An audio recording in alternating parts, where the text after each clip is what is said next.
There's actual people with a freaking attorney's degree that can't even freaking find a job, dude. Oh, I used to have an attorney. I used to have a business of my own. Let's just call it. It was kind of well, basically, I call it the rock and roll business. I used to do small venue production for small rock and roll bands. Like, if you were playing at a small bar or club or something, I could provide sound reinforcement and equipment, whatever, lighting, and it was I had a guy that I kept on retainer as an attorney. But the thing was, I just gave him like a couple $100 a month, and I'd get him drunk all the time because even though he had passed the bar and he was an attorney, he made money. His job was he was a tennis pro, and he had a racket restringer. He said he made more money restringing people's rackets, which apparently is very expensive to do, but he had the machine and he knew how to do it, and he gave tennis lessons. And he was a lawyer because all his family were like lawyers. All his family were like lawyers. They had like a law firm and stuff, and they made him go to law school. So what he would do is he would hang out in the bar. He was a party animal, so he was always getting people out of DWIs, drunk or driving while intoxicated. For those of you listening in a Commonwealth country, might not be aware of the acronym. And he would do it for drinks and stuff like that. It's like, oh yeah, buy me some drinks, I'll go into court for you. He got me out. He had this great skill. When he did go into court, which wasn't too often, I would see him make a district attorney or an assistant district attorney just like him instantly. He was a real likable guy. I was facing these charges. I was driving my girlfriend's car, my girlfriend at the time, and her vehicle, for some reason, something had lapsed on the inspection or the insurance or something. And in the state I live in, that's a big fine. They get really mad at you when you got like an uninsured, unregistered vehicle on the road. I have no idea how it happened. So I'm like, I'm worried about this. This has cost me a lot of money. So he says, don't worry about it. We go into the courtroom. I'm sitting there waiting. He goes into the door that says assistant district attorney. He's in there like 10 minutes. The door opens. He and the ADA are coming out laughing. He's got his arms around his shoulder. The ADA walks away, comes over to me. He says, noisy muffler, $10 fine. And I'm like, dude. His price for that was a 12-pack of beer. He showed up at my house. He said, all right, where's the beer store? Okay. I bought a 12-pack. He immediately popped open a beer, handed it to me, popped open a beer. As we're driving along, he says, all right, tell me the case. And that was him. I looked him up recently. Unfortunately, he wound up getting debarred at work. Had to resign and did time in jail for something or other. But when I knew him, he was a stalwart, staunch, upright citizen. That's the kind of experience I've actually learned when it comes to a lot of these people who are influential. Like when I was going to 12-step programs, you would not believe how many doctors are freaking drug addicts and alcoholics. They have access to the drugs too. Yeah, they would always freaking to go to sleep at night. I've heard over and over again they would always freaking have pills, and they would take a shot of freaking whiskey to down it. I remember reading something back in the late 90s about the most common careers that are alcoholics and abusers, drug abusers and alcoholics. And I think it went on something like lawyers, doctors, and IT consultants. IT consultants. Look out, Mark. Yeah.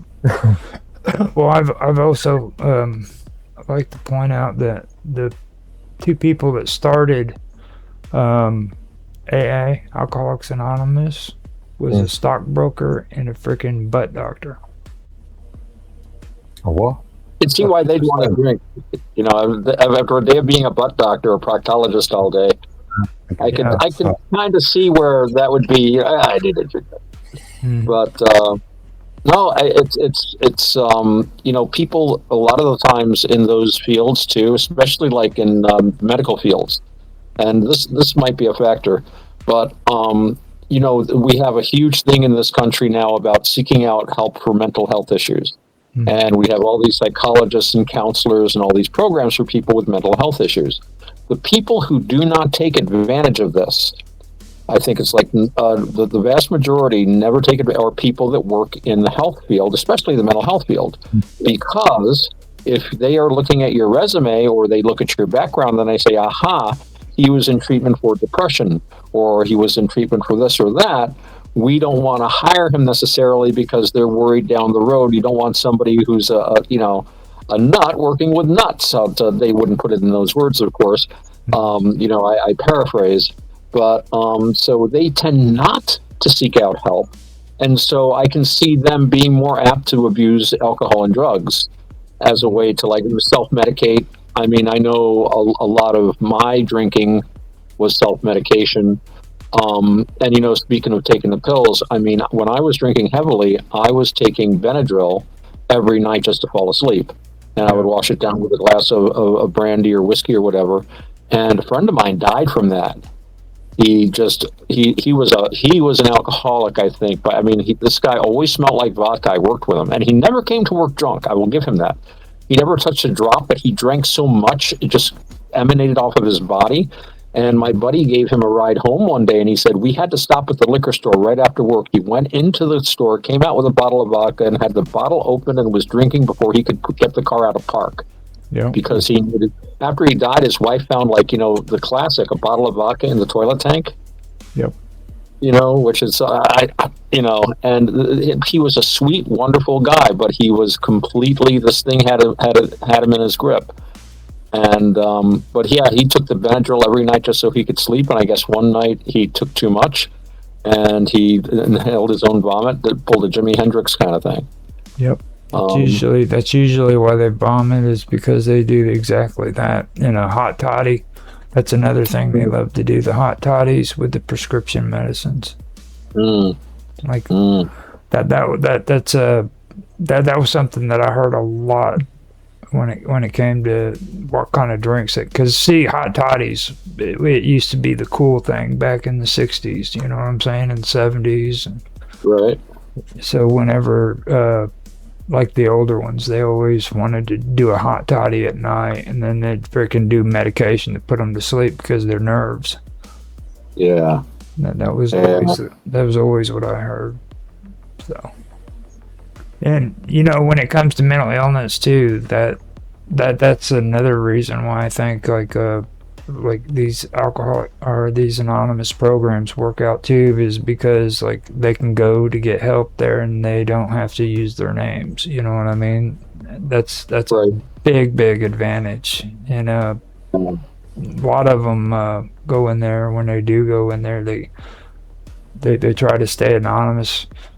And I think what it is like they have a problem with the difference between mental illness. The program themselves, they don't. There's a lot of people in there that are like they don't want to admit that there is a mental illness involved. You know what I mean? Yeah. Which is sad, because that's the one place where more people that are involved in recovery should acknowledge the fact that mental illness is a part of it, because a lot of people do self-medicate. Yeah, a lot of people do. Yeah, a lot of people you think that's potheads that are just recreationally doing it. They're doing it because they have mental illnesses and they can't freaking cope without that freaking pot. Or even people who are on meth, same thing. Well, it's funny because I've seen meth heads. We were talking about coffee, and it is, the elixir of the gods and all that sort of thing. And I know not every, there are mornings when it's like the thought of a cup of coffee, or like, I'll be lying there like, do I want to get up? And my wife will walk past the bedroom with a fresh cup of coffee she just made, and just the smell of coffee will like, oh yeah, I want to wake up. It's just. It can draw you, and if you don't have your coffee, it's like, oh, what a I've been camping and like someone forgot to bring the coffee, and it's like, the day just doesn't go as well. But I've seen the same thing with people that were like using crystal meth. They couldn't get it was almost like coffee for them, and they took so much that it didn't even affect them that much. They were just like taking it to get through a normal day, which again just seems like it's a waste at that point. Why don't you just skip a step and not spend money on this stuff, which is messing your heart up horribly? It's like there are substances which are not bad for us. In fact, they found coffee can actually help support heart health, which is very interesting. And beware of decaf, which I've never trusted decaf coffee anyway. Well, that's sacrilege, by the way. Like, yes, it is. It is. No Sanka is here. I hope we're not going to. But the thing about using. Actually, when I do see my old man, when I do see Dad, he doesn't drink that much caffeine anyway, and we only buy decaf, and that's mainly for other people, so people like me. So yeah, everybody likes something different. But the thing with these. The thing with these drugs and the self-medication stuff is, I mean, anytime you're treating someone for psychological issues, it is a very important step, can often be simply to decompress, alleviate the symptoms. And you can use pot, you can use meditation and breathing techniques. There's a lot of things you can do, but the trouble is, and especially if you're just doing this all by yourself, you alleviate the symptoms, you feel better. It's all better now. No. Yes, you've alleviated the symptoms. Now you got to work on why you feel this way, so you don't have to keep using. Bob Dub calls it outsourcing.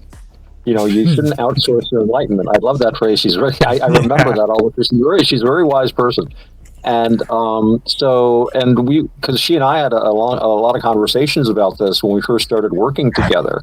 One of the first things I suggested was meditation, and she had experience with that, so we were meditating and breathing. And the thing with the way they teach meditation is it's to get into the now. You drop all concern with the past and the future, neither of which is real.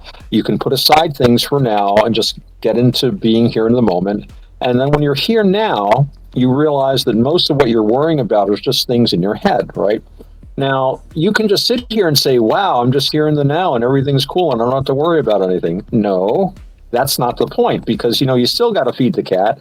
You still got to pay that bill that's due the next day. None of this isn't to make that all go away just so you can, no matter how horrible things get, you can be happy. That doesn't really, it just gives you a low-grade depression eventually. I think it's like, the rent's due, but I'm here now.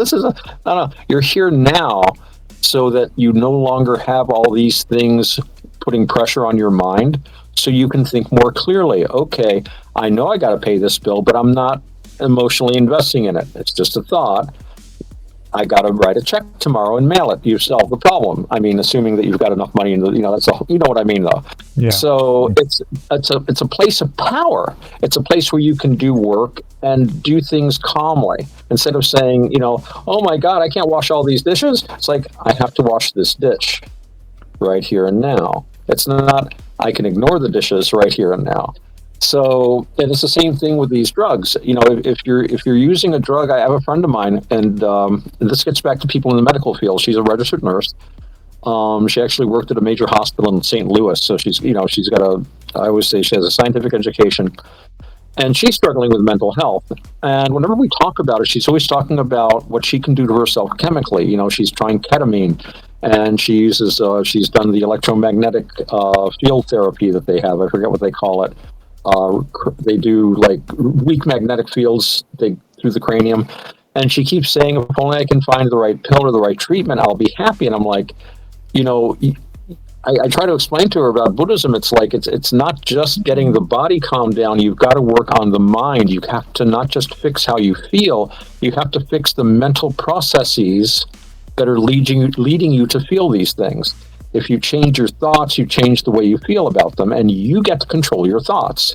And she's like, well, that's just magic. I'm like, no, magic is taking a pill and saying, I'm happy now, without any external factors changing. And by external factors, I also mean how you're thinking.